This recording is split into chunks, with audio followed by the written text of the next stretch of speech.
here's a question. Since when is AMD turquoise? Oh, yeah! Where's the red gone? This is the AMD Radeon PRO AI R9700, and I've already botched the name. It's AI Pro, not the other way around. Do you know what the problem with the 5090 is? Melting cables, right? Seeing this port over here? Yep.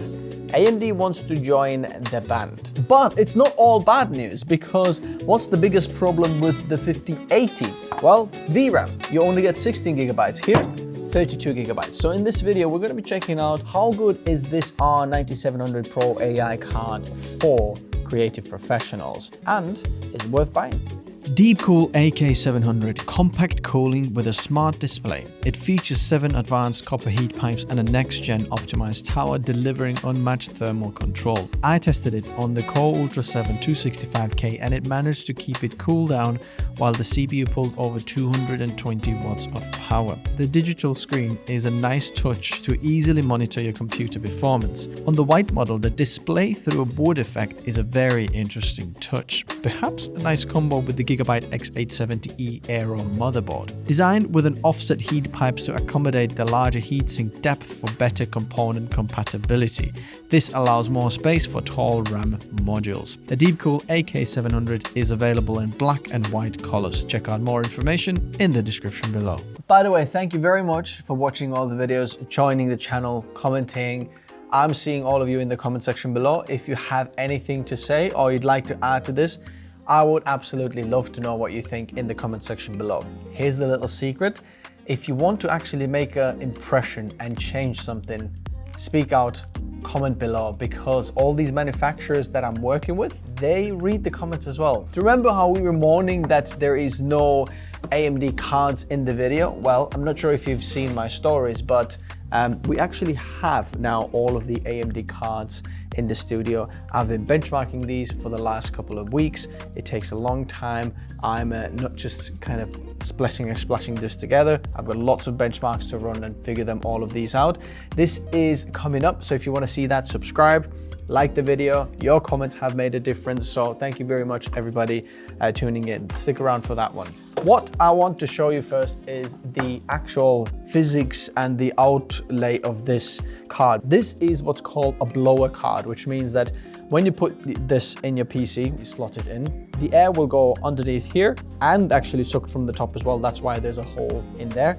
And then it's been blown out from the outside the PC case in here. So if I've got this one on in the back of the PC case, you can really feel some serious heat coming through. All of the fins are directly like all the way. So if I'm looking down in here, I can see all the way through. In some of the cards, they're like one way or the other way, or the fins are the other way. So for example, this card in here, you can see that the airflow has been made so that air comes in from this side, but then all of these fins are this way rather than that way. So all of the air comes out from the side of the card or through from that side. Whereas this card has been designed that there's nothing coming in through the sides of them, but everything will be blown through out from the back.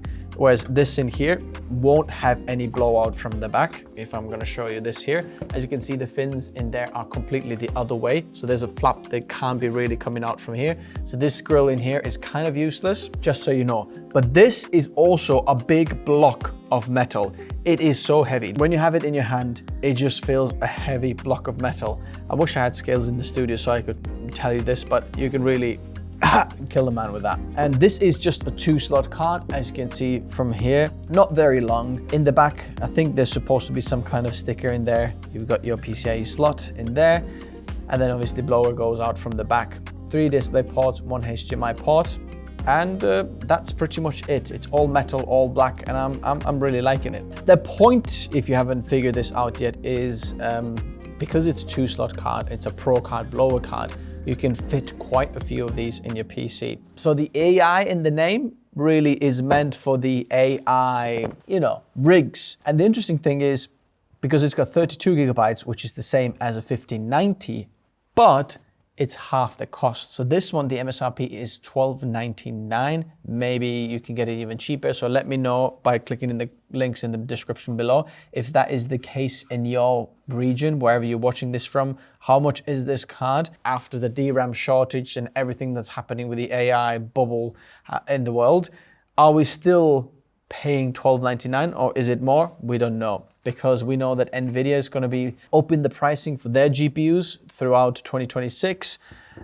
So is this the case also with the AMD cards? Well, everybody wants to make some money with the AI because it's easy money, apparently, for the manufacturers and for the guys using it. Regardless, let's take a look how good this card is then in our systems. And what we're comparing this to is the 5090, 5080 and the 7900 XTX, because this is the previous generation of AMD card. It's got 24 gigabytes of VRAM, not as much as this 32 gigabytes, but it's got bigger memory bandwidth, much higher. So interestingly, let's see where this slots in and if this is any good then. So then let's take a look at some of the specifications between these four GPUs that I just talked about.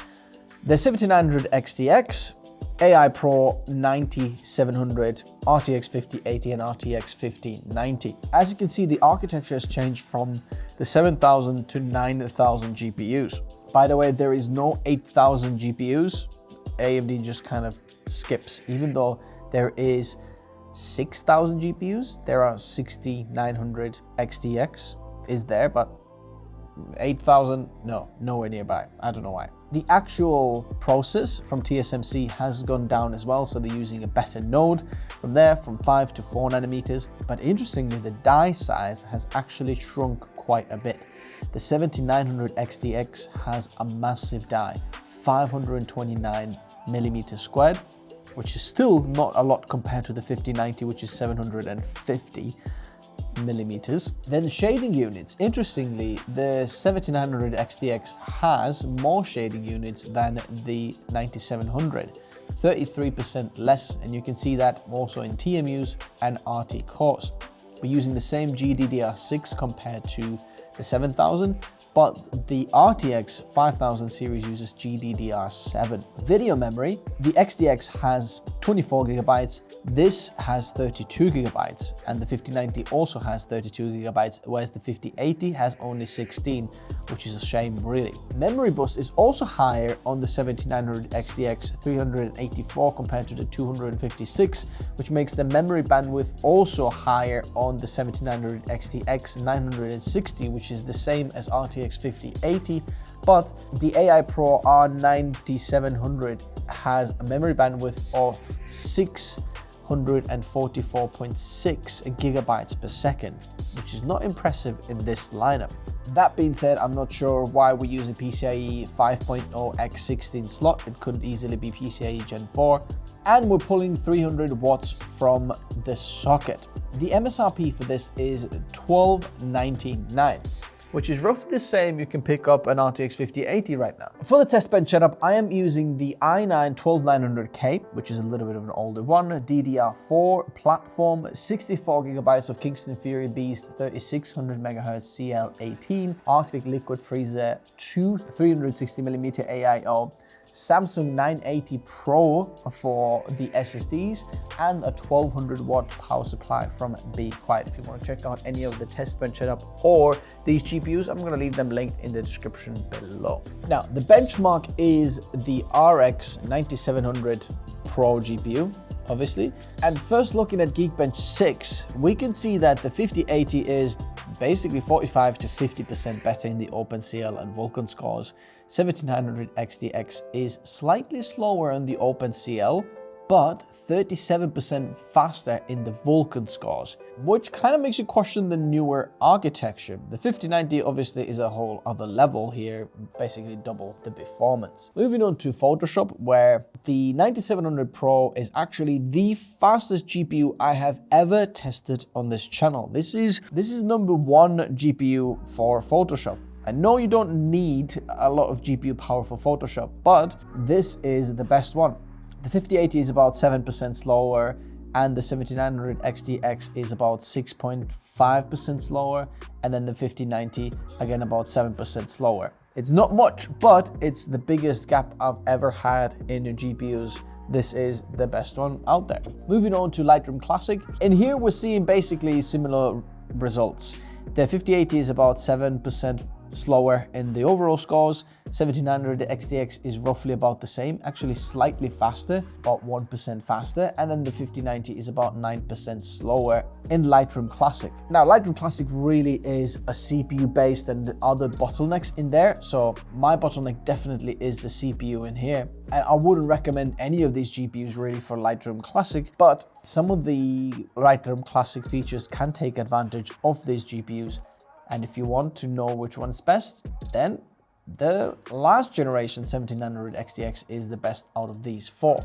What about video editing? Firstly, talking about the encoders, the interesting thing is there is nothing special in terms of the encoding on this GPU. There is in fact one media engine. I was hoping there would be more, especially being a Pro card. The 7900 XTX has actually two media engines, which is very, very interesting. But regardless, there are some very interesting things happening here, especially when we're looking at long GOP, because this card has one of the best encoding and decoding performance for H.264 and 5, which shows us that the single media engine that is inside there is kind of improved, and we don't know much about it. AMD doesn't mention this anywhere. I can't really find any information about it, but let's take a look at the results. Now, in the results here, the 5080 is about 10 to 17% faster in the overall scores compared to this one here, which is quite a big win. At the same time, the VRAM capacity is a lot less on 5080, and in this benchmark, we're not capping that, but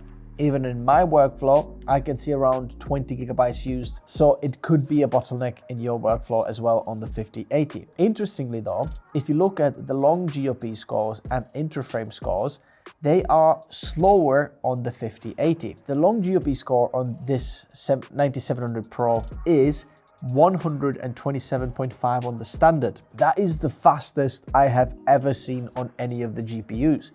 AMD's got the long GOP speed absolutely nailed on.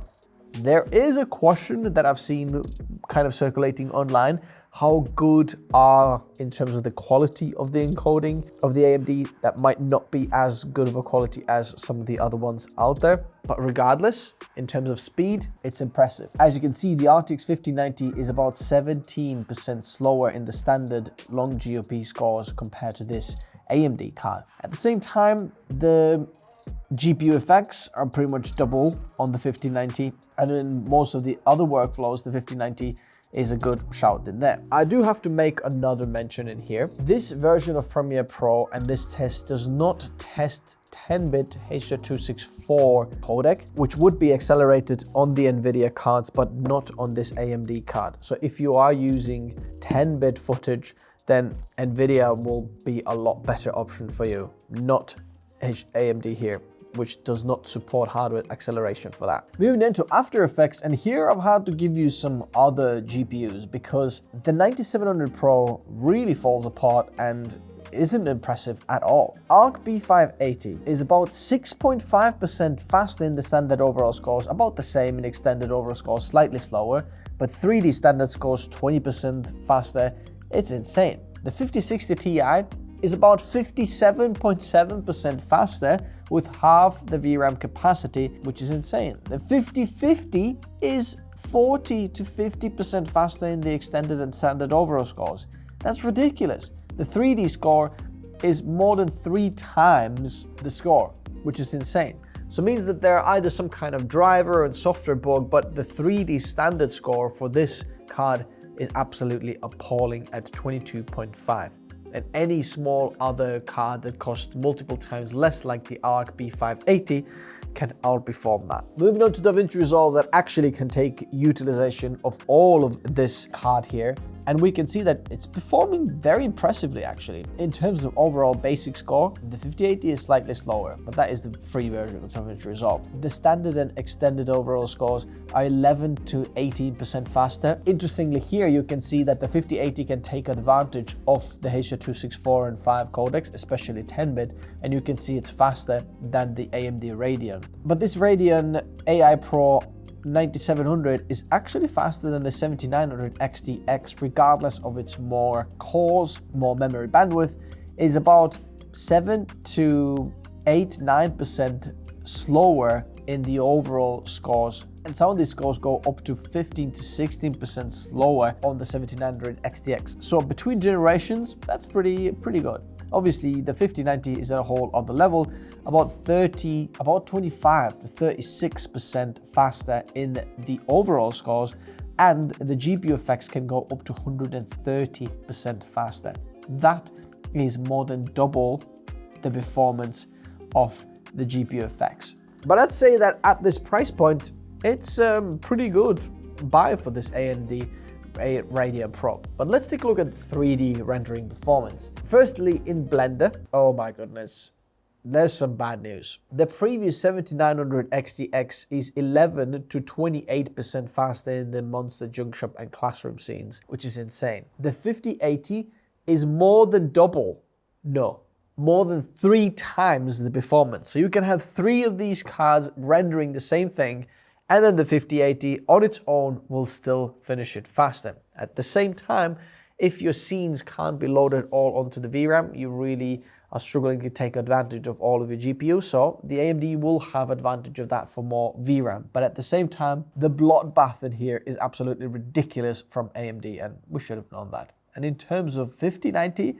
it's more than 4 times faster than this AMD card, which is pretty ridiculous. Moving on to Octane Bench, obviously AMD is not supported in there. And then finally, we've got Redshift. And we do have support for the R26 or the 2026 version for the AMD and NVIDIA.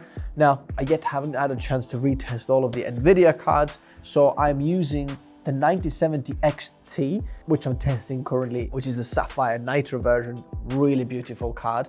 And we can see that in Redshift R26, the 9070 XT is about 1.7% slower. So roughly the same performance, yet double the memory bandwidth and slightly lesser power draw. So, okay, I can see what AMD's done there. They've made a Pro card out of the non-Pro card, if that makes sense. The 5080 and 5090 are NA because I haven't tested them yet. V-Ray, again, not supported on the AMD, so there are not that many professional applications that support the AMD card. Now, talking about power draw, which perhaps we should have talked in the first place. This card is pulling 300 watts. The 5080 is pulling extra 60 watts. Then the 7900 XTX, which I've got here, this is the power color Red Devil version, is pulling 375 watts. And then the RTX 5090, a whole other couple of hundred watts at 572 watts. So this card is more efficient in order to sustain the blower style and 2-slot profile. But is it impressive? Now, the one last thing to talk about is AI. And it's something that I particularly don't really like to talk about, but it's in the name of this product, so we're gonna talk about it. Since I know AI is a bit of a talk in the industry, I've started to collect data also for LM Studio. So you can see online when testing this on the LM Studio, because you've got 32 gigabytes of VRAM, it is really impressive. If you want to run any of the local LLM models or do AI, it is very powerful and allows you to have much larger models on there than on the 5080, which significantly increases the workflow and performance. Now then, what can we say about this AMD Pro card? Firstly, this is really an AI card, and I think if this is what you're trying to do, this is something seriously that you should be considering. Remember the Intel blower card that we had there as well, the B50. And this is a little bit of a more expensive version of that, but the good side is it is half the price of the 5090. And the size of a 5090, you can probably fit 2 of these in the same slot, while also consuming about the same amount of power, because this is a lot more power efficient compared to the 5090. And by power efficient, I mean just maximum pod. And by power efficient, I mean the maximum board power. So in an AI rig, this is very, very good. The only thing is, if you want to put multiple of these in your system, you gotta have to make sure that your power supply actually supports multiple of these 12-pin high power cables, because not every single PSU has multiple of these. Now, as you saw, this is great for photography and photo editing, but at the same time, I'm not really sure who would really buy this for photo editing because it's kind of an overkill. All of these cards are really an overkill for that, unless you're really doing some AI manipulation, or that you can really take advantage of all of this VRAM, which I doubt you do. Now, for video editing, the interesting thing here is the long GOP score is very, very good. So whatever new media engines AMD is running in there, in fact, as far as I can tell, it's just one in there, not media engines, it's just one, is very, very good. But at the same time, if you're looking for hardware acceleration for 10-bit H.264 or 5, then this card doesn't really support that. And NVIDIA, again, has a huge edge in there with their media engines. You can get 10-bit 422 playback on your software, which is just huge. You don't have to make proxies. It's absolutely amazing. It's the best media engine in the world that NVIDIA has there. So a little bit lacking in there, although the speed of encoding and decoding H.264, maybe 8-bit footage, if that's what you're doing, it's absolutely amazing that. In fact, the best at that. This is the highest score I've ever seen. But then the 3D score, again, it's not impressive. Not impressive whatsoever, because the 3D score is actually lower than this AMD older card. So if you're looking for something like that, perhaps going with this one or any of the NVIDIA cards makes a lot more sense, even at a lot lower price point. The overall conclusion is that if we are continuing this type of kind of trend this year, that everything becomes AI, this card really reflects AMD's launch of the CES keynote, for example, if you haven't seen that one, where we're getting really non-consumer products, because this for consumers, not particularly impressive. Some specific people who use AI, yeah, it's great. But at the same time, that's really only what this is great for. So I would say that if you're looking to do AI, then this is great. A large amount of VRAM, put multiple in your system, it's great. Apart from that, slightly not impressive. Do you agree? Let me know in the comment section below. Thank you very much, guys, for watching, and I'll see you in the next video. Bye-bye.